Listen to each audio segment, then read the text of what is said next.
Pharmaceutical packaging obviously technology নিয়ে একটা part. এটা কি বেসিক্যালি করা হয়, আমার এই যে ডোজেস ফর্মগুলো ফর্ম করছি, আমরা ফর্মুলেট করছি, সেগুলোর পরবর্তী স্টেপে যখন চলে যাই কীভাবে এই প্রোডাক্টটাকে প্রোডাক্ট ইন্টিগ্রিটি এবং প্রোডাক্ট কোয়ালিটি মেনটেন করে শেলফ লাইফ পর্যন্ত আমি স্টোর করব, আমি প্যাকেজিং করব এবং অ্যাট দ্য সেম টাইম যখন ফার্মাসিউটিক্যাল প্যাকেজিং বলি আমার কনজিউমার যে কোনো প্রোডাক্টের প্যাকেজিং থেকে ডিফারেন্সিয়েট করার একটা অনেক বড় টার্গেট হচ্ছে। এটা শুধুমাত্র আমার প্রোডাক্ট কন্টেইনমেন্ট এনশিওর করে না, এটা আমার ওই during shelf life product quality ensure করতে হবে। এই প্যাকেজিং মেটেরিয়াল দ্বারা আমার প্রোডাক্ট ইনফরমেশন প্রোভাইড করতে হবে, প্রোডাক্ট ট্রেসেবিলিটি এনশিওর করতে হবে, অ্যান্ড ইন সাম কেসেস আমার প্রোডাক্ট এইজ হিসেবেও হচ্ছে এই ফার্মাসিউটিক্যাল প্যাকেজিংটা কাজ করে।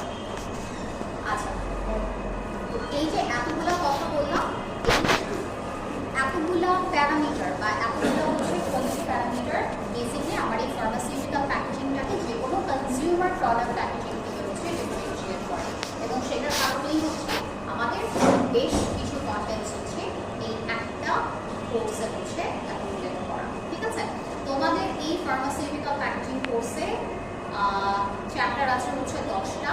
একটু হচ্ছে জাস্ট ব্রিফ করে যাব, সিলেবাসটা আমি খুলতে পারলাম না, কেন জানি সাপোর্ট করছে না পেন ড্রাইভ। কেউ আছো যে একটু দেখতে পারবে? এনিওয়ান আইটি এক্সপার্ট কেউ আছো? মুশফিক একটু ট্রাই করো না তাহলে। আমার মনে হচ্ছে পেন ড্রাইভটা আমি 001-এ লাগিয়েছিলাম। এখানে যেরকমই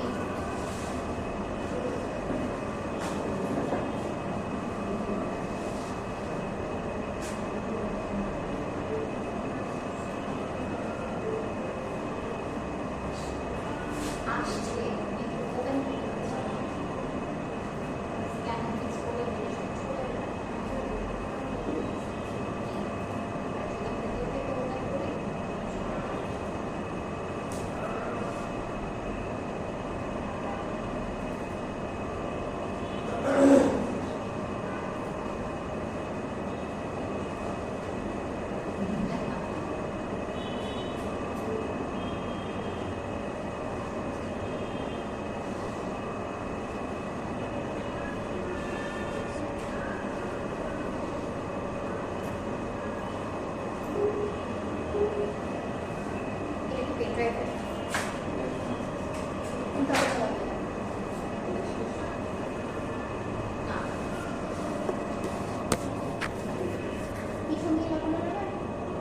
তোমাদের CO1, CO2, CO3 বেসিক্যালি কি নিয়ে কাজ করছে? CO1 হচ্ছে আমার প্যাকেজিং কি, ফার্মাসিউটিক্যাল প্যাকেজিং এর আমার কি কি টাইপস আছে, এই টাইপসগুলোর কি কি ক্রিটিক্যালিটি ইম্প্যাক্ট আমাদের দেখতে হয়, এটার ফাংশন কি, কি কি ফ্যাক্টরস আমার ফার্মাসিউটিক্যাল প্যাকেজিংকে ইনফ্লুয়েন্স করতে পারে, বা কি কি হ্যাজার্ড আছে যেগুলো ফার্মাসিউটিক্যাল প্যাকেজিং করার সময় আমরা ইন্ডাস্ট্রিতে ফেস করে থাকি, এবং মোস্ট ইম্পর্টেন্টলি আমরা কোন কোন মেটেরিয়ালস ফার্মাসিউটিক্যাল প্যাকেজিং এর কাজে ইউজ করতে পারি। ঠিক আছে, এই ইনফরমেশনগুলো সব আছে। সো চ্যাপ্টার 1 যেটা তোমাদের ইন্ট্রোডাকশন টু ফার্মেসি, সেখানে হচ্ছে ডেফিনিশন থেকে শুরু করে ফ্যাক্টর, ফাংশন, আমার ইন্ডাস্ট্রিতে কী কী হ্যাজার্ড হচ্ছে ফার্মাসিউটিক্যাল প্যাকেজিং এর ক্ষেত্রে বা স্টোরিং এর ক্ষেত্রে কী কী হ্যাজার্ড আমরা ফেস করে থাকি, সেগুলো নিয়ে সব কন্টেন্টসগুলো থাকবে। আচ্ছা, ইন্ট্রোডাকশনের পরে আমাদের চারটা চ্যাপ্টার চলে যায় হচ্ছে কী কী মেটেরিয়ালস আমরা ইউজ করতে পারি ফার্মাসিউটিক্যাল প্যাকেজিং এর ক্ষেত্রে, সেগুলো নিয়ে পড়াশোনাতে। প্রাইমারি প্যাকেজিং মানে আমার প্রোডাক্ট যেখানে একদম প্যাকেজিং কন্ট্যাক্টে থাকে, সেই প্রাইমারি প্যাকেজিং এর জন্য মোস্টলি আমরা 4 ধরনের মেটেরিয়াল ইউজ করতে পারি: গ্লাস, প্লাস্টিক, মেটালস অ্যান্ড ইলাস্টোমার্স। ইলাস্টোমার্স বলতে সেখানে হচ্ছে কিছু রাবার টাইপ মেটেরিয়াল দেখা যায়। ঠিক আছে, সো এই metals, plastic, glass and elastomer এক একটা মেটেরিয়াল আমরা কোথায় ইউজ করতে পারি, কোন কোন ডোজেস ফর্মের জন্য, কোন কোন প্যাকেজিং মুডে ইউজ করে থাকি, কোন গ্রেড অফ মেটালস আমরা ইউজ করতে পারি। ফর এক্সাম্পল যদি হচ্ছে গ্লাসের কথা বলি, গ্লাসের তো কিছু টাইপ আছে, বলেছি না? কী কী টাইপ আছে? কয়টা টাইপ আছে? 4টা। কী কী টাইপ?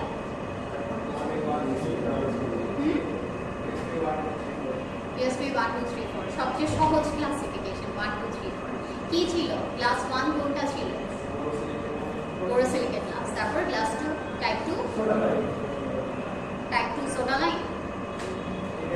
ট্রিটেড সোডা লাইম, তারপর টাইপ 3 রেগুলার সোডা লাইম এবং টাইপ 4 নন প্যারেন্টারাল অথবা জেনারেল পারপাস গ্লাস। আচ্ছা, এই যে গ্লাস মেটেরিয়ালের একটা ক্লাসিফিকেশন বা হচ্ছে গ্রেড ক্লাসিফিকেশন আছে, প্রত্যেকটা মেটালসের ক্ষেত্রেই দেখা যায়, প্রত্যেকটা মেটেরিয়ালসের ক্ষেত্রেই কিছু হচ্ছে ক্লাসিফিকেশন থাকে।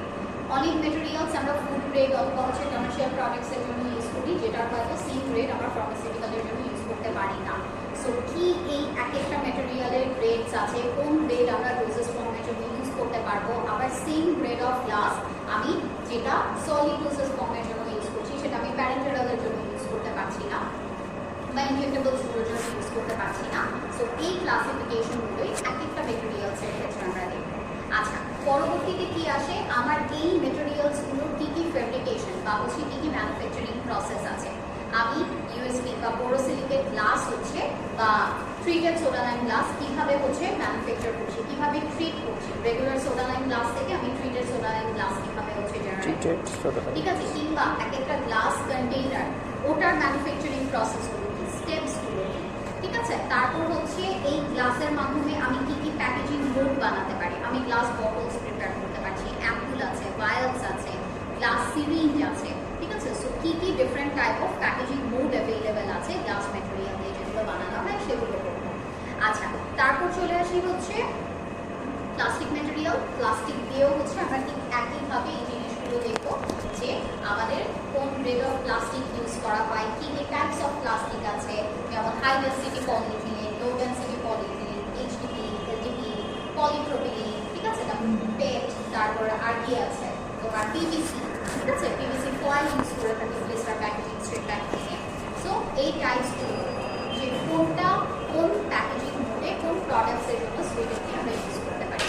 আচ্ছা, তারপর প্যাকেজিংয়ের ক্ষেত্রে, প্লাস্টিক প্যাকেজিংয়ের ক্ষেত্রে আরেকটা ইম্পর্টেন্ট ফিচার থাকে, সেটা হচ্ছে ডিউরিং পলিমারাইজেশন। ঠিক পলিমারাইজেশন থেকেই আমরা হচ্ছে কোন কোন অ্যাডিটিভস বা কী কী ইউজ করতে পারি, যেটা হচ্ছে আমার ফার্মাসিউটিক্যাল প্রোডাক্ট ফ্রেন্ডলি হবে, যেটা পরবর্তীতে আমার প্রোডাক্টের সাথে কোনো ইন্টারাকশনে যাবে না। ওকে, এই গেল প্লাস্টিক। তারপর আসে হচ্ছে মেটালস। সিমিলারলি মেটালসের ক্ষেত্রেও আমরা এই গ্রেডগুলো দেখবো কীভাবে হচ্ছে মেটালটাকে প্রসেসিংয়ের মাধ্যমে আমরা কন্টেইনারে কনভার্ট করতে পারি। আচ্ছা, এই হচ্ছে তোমাদের চারটা chapter, introduction, glass, plastic, metal, মিলে হয়তো এই চারটা চ্যাপ্টার পর্যন্তই তোমাদের থাকতে পারে, ঠিক আছে।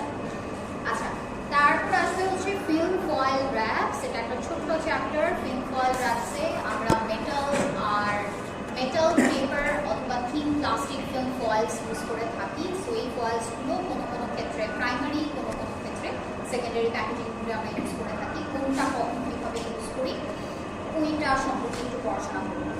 খুবই বড় অ্যান্ড ইম্পর্টেন্ট একটা চ্যাপ্টার হচ্ছে তোমাদের চ্যাপ্টার 6। এখানে আমরা সব ফার্মাসিউটিক্যাল প্যাকেজিং মেশিনারিজ করব। কী কী প্যাকেজিং মোড আছে তোমরা জানো এরকম প্যাকেজিং মোড? গ্লিসার, তারপর অ্যালুমিনিয়াম ফয়েল মানে স্ট্রিপ প্যাকেজিং, হ্যাঁ, গ্লিসার, স্ট্রিপ, আর অ্যাম্পুল, আর ভায়াল, আর বটল, আর টিউব। ওকে, এই যে মোডগুলো বললে প্রত্যেকটারই হচ্ছে আমার কি কি মেশিনারিজ আছে। For example blister machine, strip machine, strip মেশিনের ভেতরে সলিড ডোজেস ফর্ম এবং suppository strip packaging both. Blister প্যাকেজিংয়ের ভেতরে আমার ট্রান্সপারেন্ট গ্লিসার প্যাক থাকে, মানে পিভিসি অ্যান্ড অ্যালু, আবার অ্যালু অ্যালু গ্লিসার থাকে, ঠিক আছে। সো অ্যালু অ্যালু গ্লিসার, অ্যালু পিভিসি গ্লিসার কীভাবে করা হয়, তারপর হচ্ছে ট্যাবলেট স্ট্রিপ বা ক্যাপসুল স্ট্রিপ কীভাবে করা হয়, আবার সাপোজিটরি স্ট্রিপ প্যাকেজিং কীভাবে করা হয়, ampoule filling inspection, ampoule filling sealing inspection কীভাবে করছি, ভায়াল ফিলিং সিলিং ইন্সপেকশন কীভাবে করছি, অটোমেটিক ইন্সপেকশন মেশিন কোনটা, ম্যানুয়াল ইন্সপেকশন মেশিন কোনটা, তোমার টিউব ফিলিং, দুই ধরনের টিউব বাজারে অ্যাভেলেবেল আছে, প্লাস্টিক টিউব এবং হচ্ছে মেটাল কলাপসিবল টিউব। সো কীভাবে plastic and metal collapsible tube আমরা ফিল করছি, সিল করছি। তারপর হচ্ছে বটল, বটল প্রোডাক্ট, বটলে বিভিন্ন ধরনের প্রোডাক্ট আমরা ফিল করে থাকি, solid doses form, liquid doses form, আবার হচ্ছে কিছু হচ্ছে তোমার সাসপেনশন, পাউডার ফর সাসপেনশন আর পাউডার ফর সিরাপ ফর্মুলেশন আছে, মানে পাউডার ফর্মুলেশন। সো এই ফর্মুলেশনগুলো কীভাবে হচ্ছে ফিল করছি, এই মেশিনারিজগুলো সম্পর্কে বলবো। সো এই চ্যাপ্টারটা অনেক বড় এবং এই চ্যাপ্টারটা মানে অনেক বিশাল একটা কন্টেন্ট হচ্ছে কভার করে। সো এক একটা মেশিন কি, মেশিন পার্টসগুলো কি কি, মেশিনের কি কি লিমিটেশন থাকতে পারে, ঠিক আছে, কোন মেশিনটা কোন প্রোডাক্টসের জন্য আমরা ইউজ করে থাকি, ঠিক আছে, এইসব জিনিসগুলো হচ্ছে আমরা এই ফার্মাসিউটিক্যাল প্যাকেজিং মেশিন চ্যাপ্টারটাতে করবো। আচ্ছা, সো এখানে মোরালেস মনে হয় 8টার মতো মেশিনারিজ আছে, মেশিনের এ টু জেড সব কিছু। আচ্ছা, আরও কিছু মেশিন আছে, সেটা হচ্ছে শুধু প্যাকেজিং না, প্যাকেজিংয়ের ভেতরে প্যাকেজিং লেবেলিংটাও আসে। সো প্যাকেজ লেবেলিংয়ের জন্য আমরা কিছু মেশিনারিজ ইউজ করে থাকি, ডেডিকেটেড মেশিন থাকে, সেগুলোরও হচ্ছে কিছু কন্টেন্টস করবো। আচ্ছা, তারপর আসে হচ্ছে মেটেরিয়ালস গেল, প্যাকেজিংও করে ফেলেছি, এবার কোয়ালিটি অ্যাসেসমেন্ট বা কোয়ালিটি কন্ট্রোল গাইডলাইন্স আসে। এক একটা মেটেরিয়ালসের আমাদের কিছু ইউএসপি গাইডলাইন আছে, যে গ্লাস ইউজ করবো, গ্লাসের কী কী টেস্ট প্যারামিটার আমাদের হচ্ছে আগে অ্যাসেস করতে হয়, যে এটা সুইটেবল কিনা ফার্মাসিউটিক্যাল প্রোডাক্টের জন্য। সো এই টেস্টগুলো হচ্ছে একটা চ্যাপ্টার আছে, কোয়ালিটি কন্ট্রোল। আচ্ছা, তারপর আছে হচ্ছে তোমাদের advance pharmaceutical packaging. Advance pharmaceutical প্যাকেজিংয়ে কিছু অ্যাডভান্স প্যাকেজিং আছে, যেগুলো তোমার ওই যে যেটা বলছিলাম, ফার্মাসিউটিক্যাল প্যাকেজিং ডিফারেন্ট কেন কনজিউমার প্রোডাক্ট থেকে, এটা শুধুমাত্র কন্টেইনমেন্ট করে না, আমার রেগুলেটরি কমপ্লায়েন্স বলো, ইনফরমেশন প্রোভাইডিং বলো, যে পেশেন্টকে ইনফরমেশন প্রোভাইড করা, কিংবা হেলথ কেয়ার প্রোভাইডার নার্স বা ডক্টরকে ইনফরমেশন প্রোভাইড করা, অথবা তোমার হচ্ছে অ্যাডমিনিস্ট্রেটিভ এইড হিসেবে ইউজ করা, এই পারপাসগুলো ফার্মাসিউটিক্যাল প্যাকেজিংয়ে বা ফার্মাসিউটিক্যাল প্যাকেজিংয়ে ফিচারগুলো থাকে। যেরকম আই ড্রপ, তোমার অপথলমিক ডোজেস ফর্মগুলো যে ড্রপারে থাকে, ওটার সাথে কি কোনো হচ্ছে আলাদা ডিসপেন্সার থাকে, ড্রপ থাকে না, প্যাকেজিংটা ইটসেলফ এরকম যেন তুমি একবার স্কুইজ করলে আমার ইউনিফর্ম অ্যামাউন্ট অফ কন্টেন্ট প্রত্যেকবার বের হবে, ঠিক আছে, কিন্তু তারপরও আমার প্রোডাক্ট লস হয়। কীভাবে লস হয় তোমরা পড়ে এসছো না অপথলমিকে, প্রত্যেকবার ডিসপেন্স করলে কতটুকু ড্রপ হচ্ছে, ডিসপেন্স করে কতটুকু, আমি তো ভুলে গেছি, মনে নেই, তোমরা তো পড়ে আসছো কয়েকদিন আগে, বলো কতটুকু, কে পড়িয়েছে বলবো, ম্যাডামকে গিয়ে ম্যাডামরা সব ভুলে গিয়েছে। আচ্ছা, সো হচ্ছে এই যে প্যাকেজিং ইঞ্জিনিয়ারটা করা হয়েছে এরকম যে আমি প্যাকেজিংটা ইটসেলফ আমার একটা অ্যাডমিনিস্ট্রেটিভ এইড হিসেবে কাজ করে, ঠিক আছে। সো অ্যাডভান্স ফার্মাসিউটিক্যাল প্যাকেজিং সেটা শুধুমাত্র আমার প্রোডাক্ট কন্টেইনমেন্টে কাজ করে না, আমার কন্টেইনমেন্ট ছাড়াও ওটা আরও বেশ কিছু অ্যাডভান্স ফিচার আমাদেরকে সার্ভ করে থাকে, ঠিক আছে। সো ওইটার জন্য আমরা কিছু হচ্ছে এক্সাম্পল করবো, কিছু অ্যাডভান্স ইনহেলেশন ডিভাইস আর কিছু ট্রান্সন্যাসাল ডিভাইস আছে, যেখানে এই প্যাকেজিং অ্যাডভান্স টেকনোলজি ইউজ করে দেখা গিয়েছে কোনো কোনো ক্ষেত্রে আমার পেশেন্ট কমপ্লায়েন্স বাড়িয়েছে, কোনো কোনো ক্ষেত্রে যে ডোজ রেজিমেন্টটাকে ফিক্স করেছে, যে প্রত্যেকবার আমার ইউনিফর্ম অ্যামাউন্ট অফ ডোজ হচ্ছে ডিসপেন্স হচ্ছে, বা কোনো কোনো ক্ষেত্রে প্রোডাক্ট আইডেন্টিফিকেশন বাড়ায়, ঠিক আছে, কিছু RFID ট্যাগ থাকে প্রোডাক্ট আইডেন্টিফিকেশন, বাইরে এখন এটা ইউজ করা হচ্ছে। আচ্ছা, কি এই জিনিসটা পরে আমরা প্রেজেন্টেশন করব। সো এই গেল advance pharmaceutical packaging. 9th chapter তোমাদের, ওটা হচ্ছে প্যাকেজিং ডিজাইন। প্যাকেজিং ডিজাইন এরকম হওয়া উচিত, এটার কি কি পারপাস আছে, পেশেন্ট বেনিফিশিয়াল থেকে কিংবা হচ্ছে তোমার রেগুলেটরি বডি কমপ্লায়েন্স মিট করার ক্ষেত্রে কোন কোন ফিচারগুলো একটা প্যাকেজিং ডিজাইন করার ক্ষেত্রে আমাদের মাথায় রাখতে হয় এবং এফেক্টিভলি ডিজাইন করা যায়, সেটা নিয়ে কথা বলতে আছে। এবং last chapter packaging documentation. SOP কি? Standard operating procedure. SOP কি, SOP তে কি কি কম্পোনেন্টস থাকে, কোথাকার জন্য SOP অ্যাপ্লিকেবল, করেছি এসব কন্টেন্ট রেগুলেটরিতে পড়েছি, SOP তে কি কি কম্পোনেন্টস থাকে ওর কিছু বকা দিচ্ছে পিছন থেকে, দেখো অ্যানালাইসিসে পড়েছো। আচ্ছা আচ্ছা, SOP বেসিকলি তুমি একটা ফার্মাসিউটিক্যাল ইন্ডাস্ট্রিতে ঢোকার সময় থেকে প্রত্যেকটা কাজের জন্য SOP থাকে। তুমি একটা ম্যানুফ্যাকচারিং রুমে ঢুকবে, কীভাবে ঢুকবে সেটার জন্য একটা SOP আছে। সো কোনো কাজই SOP বাইরে নেই। প্যাকেজিং ইউনিট যে কোনো ফার্মাসিউটিক্যালের অনেক বড় একটা ইউনিট, ম্যানুফ্যাকচারিং ইউনিটের অ্যাডজাসেন্ট একটা ইউনিট থাকে হচ্ছে packaging unit. In some cases আবার ম্যানুফ্যাকচারিং রুমগুলোর সাথে অনলাইন প্যাকেজিং লাইন থাকে, যে হচ্ছে আমার এখানে ম্যানুফ্যাকচার হচ্ছে, তারপর সেই ম্যানুফ্যাকচারিং এর পরে ওটা একটা বাফার এরিয়া দিয়ে প্যাকেজিং ইউনিটে সেখানে আবার অনলাইন প্যাকেজিং হয়ে যাচ্ছে, ঠিক আছে?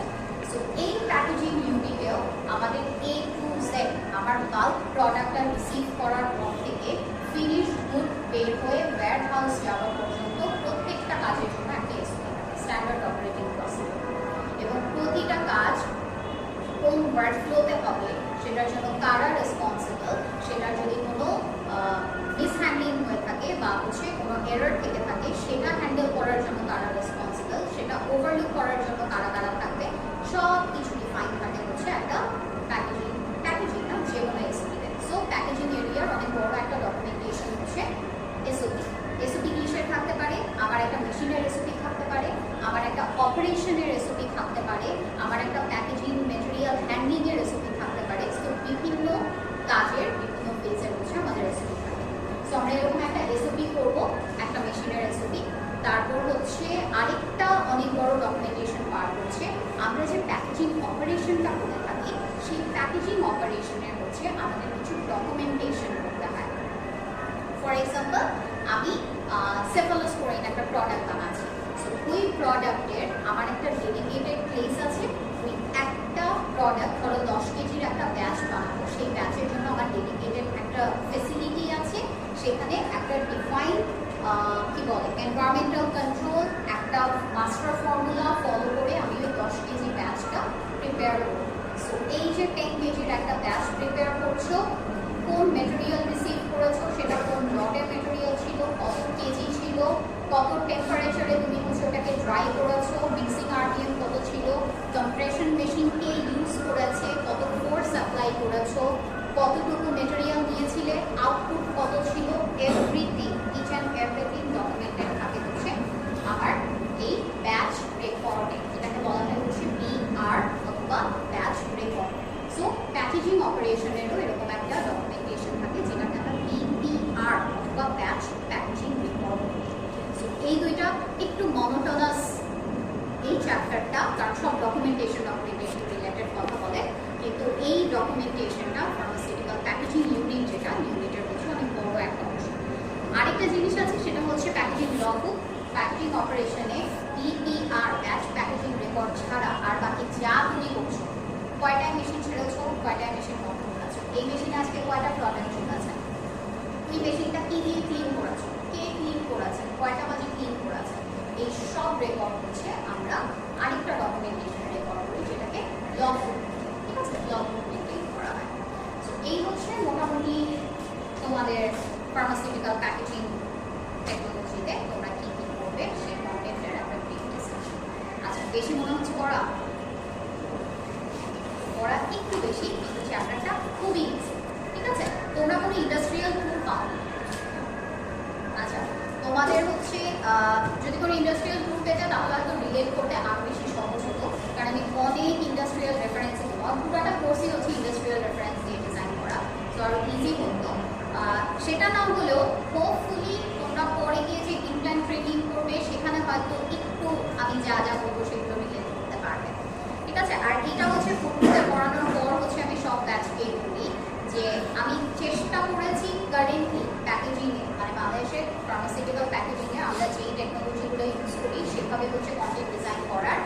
তোমরা একটা হেল্প করবে, ইনলাইন ট্রেনিংয়ের পর যদি কোনো নতুন জিনিস দেখতে থাকো, এটা এসে আমাকে একটু বলে যাবে, ঠিক আছে? ওকে, তো আজকে আর কোর্স রিলেটেড কথাবার্তা বলবো, এবার তোমরা কথা বলো, দেখে আমার কথা শুকিয়ে গেছে। কি অবস্থা তোমাদের সবার? এরকম ঝিমানো অবস্থা কেন? ঘুম ভাঙে নাই এখনো? ক্লাস ঠিক আছে? আচ্ছা, আমরা একটু সময় হ্যাঁ আগে একটা শেষ হোক, এটা নিয়ে আরেকটু কথা বলে ছেড়ে ওইটা প্লিজ অ্যাসাইনমেন্ট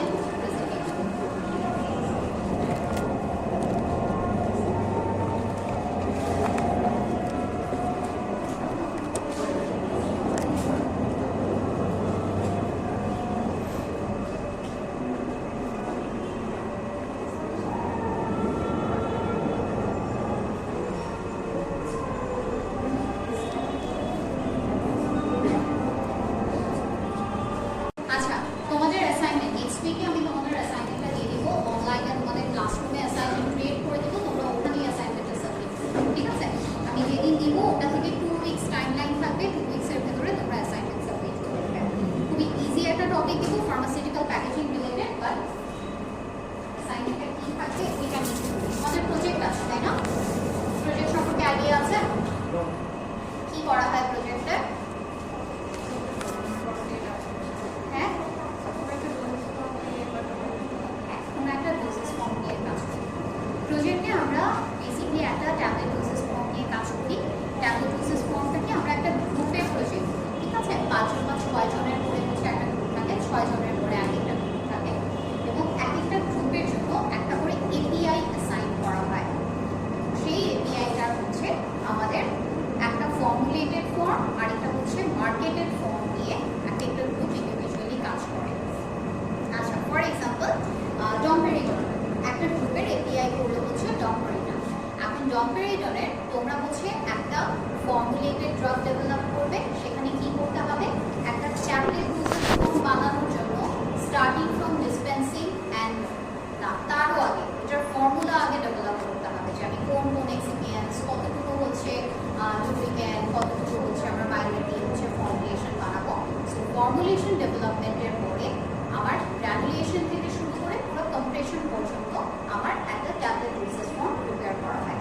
এই এতটুকু ফর্মুলেশন কাজটা করে থাকে হচ্ছে গ্রুপে, মানে 6 জনের গ্রুপের জন্য আমরা একটা ফর্মুলেশন দাঁড় করাই এবং সেই ফর্মুলেশনটার হচ্ছে আমরা ট্যাবলেট ডোসেজ ফর্ম প্রিপেয়ার করি। এই ট্যাবলেট ডোসেজ ফর্মটা প্রিপেয়ার করার পরে আমরা হচ্ছে সেটার কিছু কোয়ালিটি প্যারামিটার অ্যাসেস করি। কী কী কোয়ালিটি প্যারামিটার ট্যাবলেট ডোসেজ ফর্মের জন্য অ্যাসেস করা হয়? ওয়েট ভেরিয়েশন থেকে শুরু করে ওয়েট ভেরিয়েশন, ডাইমেনশন, সেখানে ডায়ামিটার, থিকনেস, তারপর হচ্ছে তোমার hardness, fragility, disintegration time, dissolution profile. এই ওয়েট ভেরিয়েশন থেকে শুরু করে ডিসলিউশন প্রোফাইল পর্যন্ত আমরা সবগুলো কোয়ালিটি প্যারামিটার ফর্মুলেটেড ট্যাবলেটের জন্য অ্যাসেস করে থাকি। এতটুকু কাজ হচ্ছে আমরা গ্রুপে করে থাকি, কারণ একটা গ্রুপের জন্য ডমপেরিডনের ফর্মুলেটেড ড্রাগ একটাই আছে। তারপর চলে আসে হচ্ছে মার্কেটেড ড্রাগ বা কমার্শিয়াল ড্রাগ। সেম ডমপেরিডনের আমরা কমার্শিয়াল ড্রাগ নিয়ে কাজ করি, কিন্তু এবার গ্রুপের 6 জনের 6টা ডিফারেন্ট কমার্শিয়াল ব্র্যান্ড নিয়ে কাজ করে। ধরো হচ্ছে একজন ইনসেপ্টার ডমপেরিডন নিয়ে কাজ করলো, আরেকজন হেলথকেয়ারের ডমপেরিডন নিয়ে কাজ করবে, ঠিক আছে? সো পরবর্তীতে কমার্শিয়াল ড্রাগগুলোর আবার ঠিক একই কোয়ালিটি প্যারামিটার আমরা অ্যাসেস করবো, ওয়েট ভেরিয়েশন থেকে ডিসলিউশন প্রোফাইল, এবং তারপর সেইগুলোর যে হচ্ছে আমরা ডেটাগুলো পাবো ওইগুলোর হচ্ছে আমাদের স্ট্যাটিস্টিক্যাল অ্যানালাইসিস করা হয়, বিভিন্ন গ্রাফিক্যাল বা হচ্ছে প্লট ডিজাইনিং এর মাধ্যমে, ঠিক আছে? আমাদের এই কাজটুকু হচ্ছে ল্যাব ওয়ার্ক। তারপর আসে হচ্ছে আমরা কিভাবে এই কাজটাকে হচ্ছে ডকুমেন্টেশন। সো তোমাদের একটা ল্যাব রিপোর্ট প্রিপেয়ার করতে হয়। এই ল্যাব রিপোর্টটাতে 3টা কম্পোনেন্ট থাকে। ইন্ট্রোডাকশন, 3টা চ্যাপ্টার থাকে, ইন্ট্রোডাকশন, মেথডস অ্যান্ড ম্যাটেরিয়ালস, আর হচ্ছে রেজাল্ট অ্যান্ড ডিসকাশন। এই 3টা চ্যাপ্টারে হচ্ছে তোমাদের পুরো কাজটাকে হচ্ছে ডকুমেন্ট করতে হয়। ইন্ট্রোডাকশনে কি থাকে? তুমি কোন প্রোডাক্ট নিয়ে কাজ করেছো, এটা কোন ক্লাসিফিকেশন অফ ড্রাগ, এটা কেন ইউজ করা হয়, এটার আর কি কি ক্লাস আছে, তারপর হচ্ছে ট্যাবলেট ডোসেজ ফর্মটা কি, এটার কি কি কোয়ালিটি প্যারামিটারস আছে, কোনগুলো অ্যাসেস করার হচ্ছে বা কোনটার সিগনিফিকেন্স কি, এই সব জিনিস হচ্ছে আমার একটা ইন্ট্রোডাকশনে থাকে। মেটেরিয়ালস অ্যান্ড মেথডসে কি থাকে? তুমি যে এক একটা টেস্ট প্যারামিটার করেছো বা ফর্মুলেশন ডেভেলপমেন্ট করেছো, সেই প্রত্যেকটা কাজ ল্যাব ম্যানুয়াল যেরকম ছিল না, গ্র্যানুলেশন করেছো ওটার একটা ল্যাব ম্যানুয়াল ছিল, হার্ডনেস টেস্ট করেছো সেটার একটা ল্যাব ম্যানুয়াল ছিল। সো প্রত্যেকটা কাজে হচ্ছে তোমার প্রসেসটা ওখানে থাকে, যে কী কী মেটেরিয়ালস তুমি ইউজ করেছো, কোন মেথোডোলজি ইউজ করেছো, এভরিথিং। তারপর আসে হচ্ছে result and discussion. Result and ডিসকাশনটা সবচেয়ে ভাইটাল একটা পার্ট, যেখানে হচ্ছে তোমার ফর্মুলেশন এবং কমার্শিয়াল ড্রাগের যতগুলো কোয়ালিটি প্যারামিটার অ্যাসেস করেছো সেই সবগুলোর ডকুমেন্ট করবে এবং সেগুলোর হচ্ছে জাস্টিফিকেশন। এটা হচ্ছে আগে ডিসকাশন। রেজাল্ট তুমি কি পেয়েছো, ডিসকাশন কেন তুমি এটা পেয়েছো বা এই রেজাল্টটা কি ইন্টারপ্রেট করছে, ঠিক আছে? আচ্ছা, এবার আসি তোমার এই যে মেথোডোলজি বললাম বা হচ্ছে ডিসকাশন বললাম, এগুলো কোথা থেকে নিব? মন গড়া জিনিস নিব না। আমরা পেপারে যা কিছু ইনফরমেশন দেবো সবগুলো থাকবে হচ্ছে কোনো না কোনো পাবলিশ জার্নালের রেফারেন্স। আমরা একটা পাবলিশ ওয়ার্ক, একটা পাবলিশ রিসার্চ ওয়ার্কের এগেইনস্টেই এই পুরো কাজটা করি। সো আমাদের যেসব রিসার্চ জার্নাল থাকবে সেগুলো থেকে ইনফরমেশন নিয়েই এই পুরোটা পেপার ডিজাইন করতে হবে, ঠিক আছে? আচ্ছা, এই গেল হচ্ছে রেফারেন্সিং, যে আমরা কীভাবে হচ্ছে পাবলিশ জার্নাল থেকে ইনফরমেশন নিব। তো আরেকটা লাস্টলি তোমাদের যেটা করতে হয়, এই যে পেপারটা সাবমিট করতে হয়, পেপারটা দেখা যায় দুটো ফর্মেটে সাবমিট করা হয়, একটা ওয়ার্ড ফাইল, একটা পিডিএফ ফাইল, অ্যান্ড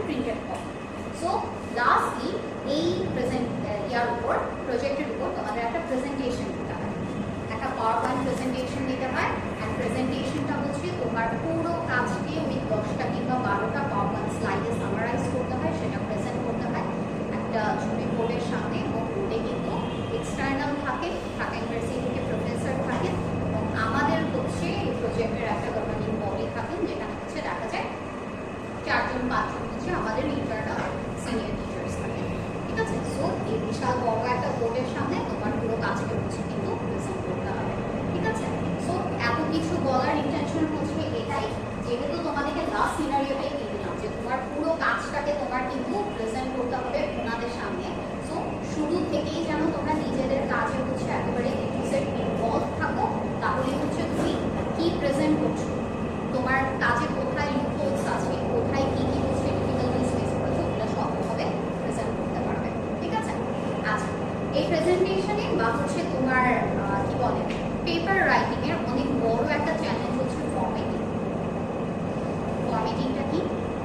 প্রতি বছর আমাদের প্রতি সেমিস্টারে এই প্রজেক্ট রাইটিং এর ফরম্যাটিংটার স্পেসিফিকেশন চেঞ্জ করে দেওয়া হয়। মানে ধরো কোনো এক সময় যদি বলা হয় যে তুমি হচ্ছে ফিগার ক্যাপশন দিই না আমরা, ফিগার ক্যাপশন হচ্ছে লিখবে হচ্ছে তোমার সেন্টেন্স কেসে কোনোবার দেওয়া হয়েছে, এবার লিখবে হচ্ছে তুমি ক্যাপিটালাইজ ইউজ করে। রেফারেন্সিং জানি কিভাবে রেফারেন্সিং করা হয় একটা জার্নাল থেকে ইনফরমেশন। কোনো সময় যদি হচ্ছে দেখা যায় তোমার আমেরিকান স্টাইল ফলো করছে 10th এডিশন, কোনো সময় 11th এডিশন। ঠিক আছে, সো এই প্রত্যেকটা ফন্ট স্টাইল কিংবা হচ্ছে কোথায় কোন ফন্ট সাইজ ইউজ করছো, কোথায় কোন সেন্টেন্স রাইটিং স্টাইল ইউজ করছো, এই সবগুলো হচ্ছে ভেরিয়েশন। প্রত্যেকবার একটু স্লাইড ভেরিয়েশন থাকে। কেমন থাকে? যেমন হচ্ছে কোথাও থেকে আমরা কপি পেস্ট না করতে পারি। ঠিক আছে, আগের সেমিস্টারের পেপারটা না সাবমিট করতে পারি।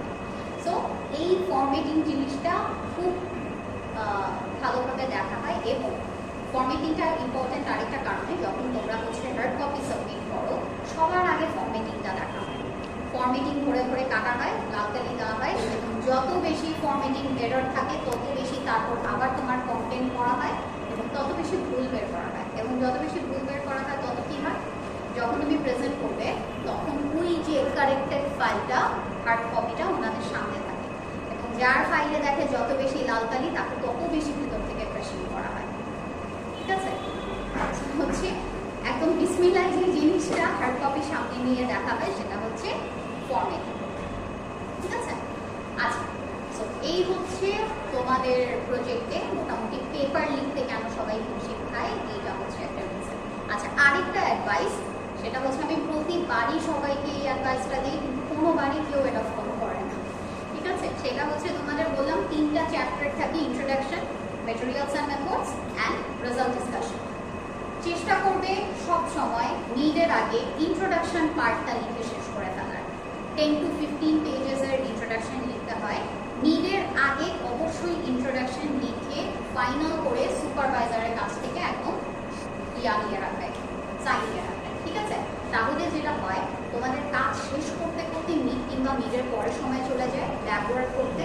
সো মিডের পরের সময়টা যখন হচ্ছে ল্যাব ওয়ার্ক শেষ হয়ে যায় তারপরে methods and materials and result লিখতে হয়। রেজাল্ট এবং মেথডস লিখতে অনেক সময় লাগে।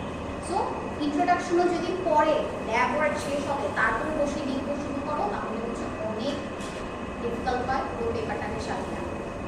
তখন পেপারে দেখা যায় আমার ওই কোয়ালিটি কন্টেন্টটা ধরে রাখা পসিবল হয় না। ঠিক আছে, সো ইন্ট্রোডাকশন সবসময় চেষ্টা করবে হচ্ছে মিডের আগে, মানে এখন তো তোমাদের মিডটা মনে হয় একটু পিছাবে, সো হচ্ছে 7 উইকস, মানে হাফ টাইম তো ছিল মিডের আগে। সো চেষ্টা করবে 7 উইকসের ভেতরে এই তোমার ইন্ট্রোডাকশন লিখে শেষ করে ফেলার।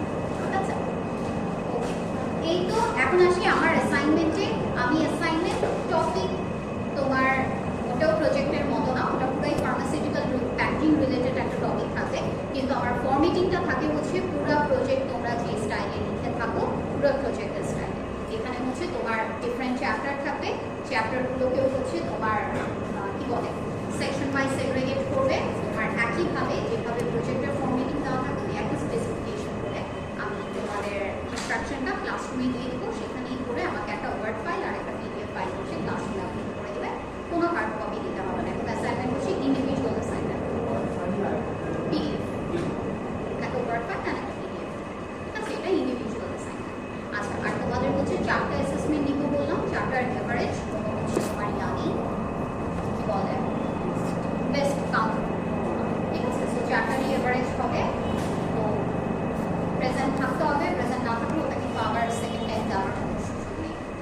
ম্যাম সিটি কি 3টা হবে?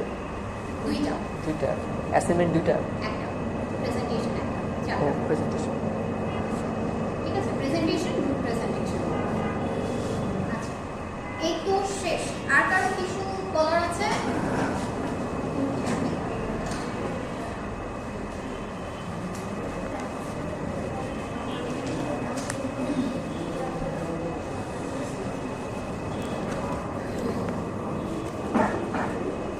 সাতাশ তারিখ আছে না ইয়েস